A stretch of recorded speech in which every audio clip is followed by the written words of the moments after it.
ओम नमः शिवाय। दोस्तों, महाकाल की कृपा आप सबके ऊपर बरसती रहे, इसी कामना के साथ आज का जो वीडियो है वो मैं शुरू कर रही हूँ। दोस्तों, इस चैनल पर आपको मिलेंगे पूजा पाठ, व्रत, त्योहार से संबंधित सारी जानकारी। तो अगर आप लोग पूजा पाठ से जुड़ना चाहते हैं तो इस चैनल को सब्सक्राइब जरूर कर लीजिए। तो अभी हल षष्ठी व्रत जो है वो आने वाला है। बहुत सारे लोग इसे लही छठ या हल छठ के नाम से भी जानते हैं। अब ये जो व्रत है वो 5 सितंबर को दिन मंगलवार को रखा जाएगा। बहुत सारी बहनें हैं जिनका मासिक धर्म, रजस्वला वाला धर्म या पीरियड्स जो है वो शुरू हो जाएगा। ऐसे में वो पूजा नहीं कर पाएंगी। तो बहुत सारी बहनों के ऐसे प्रश्न आते हैं कि दीदी पीरियड्स में हम हल षष्ठी व्रत की पूजा जो है वो कैसे करें और किन से करवाएं, क्या करें क्या ना करें, व्रत कर सकते हैं या नहीं कर सकते हैं। तो अब मैंने सोचा इस पर एक वीडियो बना देती हूँ। बहुत सारी बहनों के प्रश्न जो है वो इस वीडियो से समाप्त हो जाएंगे और उनके मन में चल रही हलचल जो है वो दूर हो जाएगी। तो चलिए शुरू करते हैं आज का वीडियो और आपको बता देती हूँ कि हल षष्ठी व्रत में पीरियड्स अगर आ गया है तो किस प्रकार से व्रत करना चाहिए। ये जो व्रत है इस बार ललई छठ, हल छठ या हल षष्ठी का जो व्रत है वो 5 सितंबर को 2023 में दिन मंगलवार को रखा जा रहा है। जो भी माताएं बहनें व्रत नए तरीके से शुरू करना चाहती हैं वो भी कर सकती हैं। पीरियड्स के दौरान में इस व्रत को नहीं उठाना चाहिए, मेरा ऐसा मानना है। लेकिन जो बहनें पहले से इस व्रत को करती चली आ रही हैं, उनका इस वर्ष पीरियड्स पड़ रहा है तो उनको इस व्रत को छोड़ना भी नहीं चाहिए। किस प्रकार से पूजा करना चाहिए, क्या करना चाहिए, आइए एक नज़र जो है वो उस पर डाल लेती हूँ। व्रत आप कर रही हैं, पूजा बस आपको नहीं करना है। लेकिन आप अगर पूर्णतः साफ सुथरी हो जाती हैं तो आप 5वें दिन पूजा कर सकती हैं। अगर आपको लगता है कि आप पूर्णतः साफ सुथरा हो चुकी हैं, 2 बार आपके बाल धुल चुके हैं, तो आप पूजा कर सकती हैं। लेकिन अगर आपका 2 दिन, 1 दिन, 4 दिन हुआ है तो आपको पूजा जो है वो नहीं करनी चाहिए। इस बात का आपको खास ख्याल रखना चाहिए। बहुत सारी बहनें सोचती हैं कि प्राकृतिक है, कुदरती है ये सारी चीज़ें, और अगर हम पूजा कर भी देंगे तो कोई बहुत बड़ा पाप जो है वो नहीं लगेगा। तो ऐसा नहीं होता है। बहुत सारी चीज़ें होती हैं, अनजाने में हम गलतियां कर लेते हैं, लेकिन बाद में उनका परिणाम जो है वो खतरनाक हो सकता है। साथ ही साथ आप अपने बच्चों के लिए इस व्रत को कर रही हैं तो इस गलती को आप बिल्कुल भी ना दोहराएं। अगर आपको पीरियड्स या मासिक धर्म आ गया है तो आपको किस प्रकार से पूजा करना चाहिए।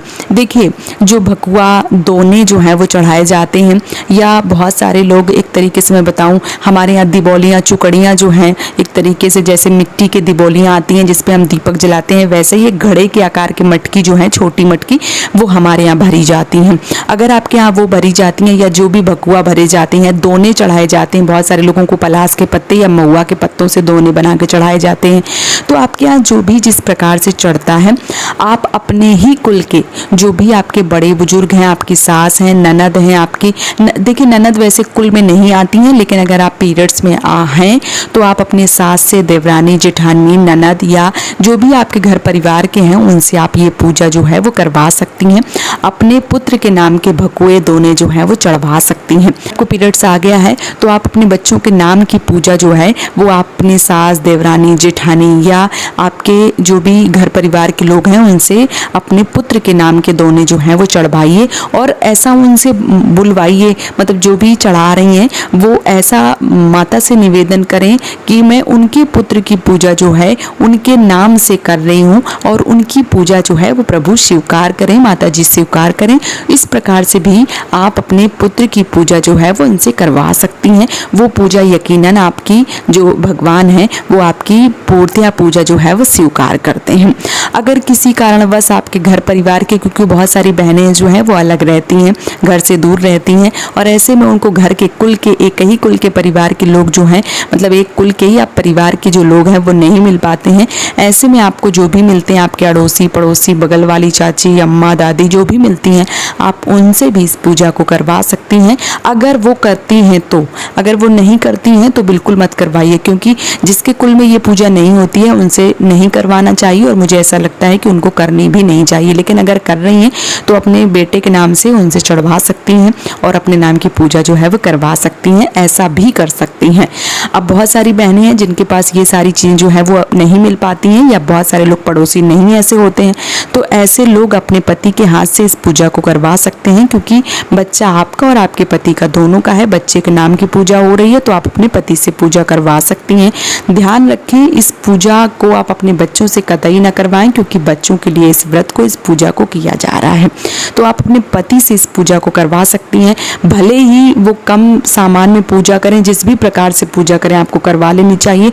आपको नाक नहीं सकोड़नी चाहिए कि मैं अगर ठीक होती तो मैं अच्छे से करती, ये करती। जिस भी प्रकार से कम सामान में जो भी सामान बन पाता है या जो भी मिल पाता है, कुछ नहीं मिल पाता है तो बाजार से जो भी चीज़ें चढ़ती हैं वो मंगवा के आप पति के हाथों से भी पूजा जो है वो करवा सकती हैं। जिस भी प्रकार से वो कर पाते हैं उस प्रकार से आपको पूजा जो है वो करवा देना चाहिए। कभी भी ये नहीं करना चाहिए कि जो व्रत है वो पूजा है हम ना करें या हम ना करवाएं। जो भी तरीके से, मान लीजिए कि बहुत सारी सामग्री नहीं मिल पा रही है तो बाजार से जो भी मिठाई जो भी चढ़ती हैं उस प्रकार से आपको लेके माता जी के नाम से वो चीज़ें चढ़वा के उनसे क्षमा प्रार्थी करना चाहिए। भूल चूक के लिए माफ़ी जो है वो ज़रूर मांगना चाहिए। तो इस प्रकार से पीरियड्स में आप पूजा जो है वो कर सकते हैं, मतलब करवा सकते हैं। और नए सिरे से व्रत, जैसे इस साल बहुत सारे लोगों के मन में ये प्रश्न आ रहे हैं कि मनमास पड़ा है तो व्रत उठा सकते हैं, तो बिल्कुल उठा सकते हैं, कोई दिक्कत कोई परेशानी नहीं है। मनमास का जब महीना पड़ता है उस महीने के बीच में जो भी नए व्रत होते हैं तब नहीं उठाए जाते हैं, बाकी आप व्रत उठा सकते हैं, कोई दिक्कत कोई परेशानी नहीं होती है। तो ये रही पीरियड्स के दौरान पूजा। तो उम्मीद करती हूँ कि आपको सारी चीज़ें बहुत ही अच्छे से समझ में आ गई होंगी। अगर आपके मन में कोई प्रश्न है तो आप मुझे कमेंट सेक्शन में पूछिए, और वीडियो पसंद आए तो चैनल को सब्सक्राइब करके मुझे सपोर्ट कर सकते हैं।